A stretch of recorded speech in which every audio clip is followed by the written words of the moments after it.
Kind of gotten talking about how a lot of the general public has these misconceptions that all bacteria are bad, and so we wanted to present a booth today at Science Expeditions to kind of highlight some of the good aspects of bacteria since they are so plentiful in our world. Give me a tip.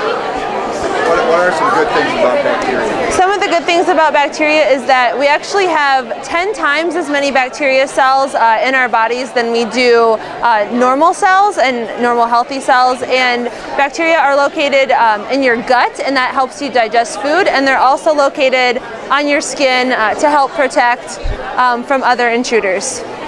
Tell me a little bit about what this is today and what you hope to teach.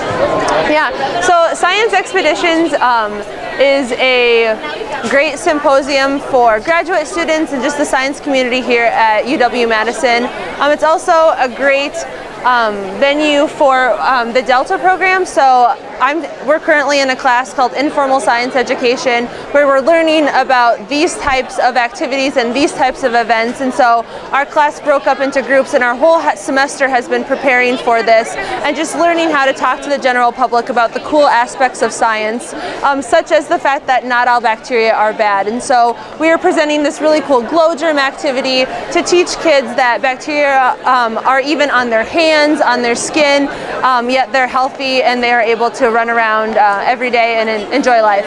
Just on a personal note, my son did that activity when he was about like that. He's now 22 years old and he still washes his hands. That's good. Yeah, that's what we're trying to promote over there, to teach people that hand washing is important. So.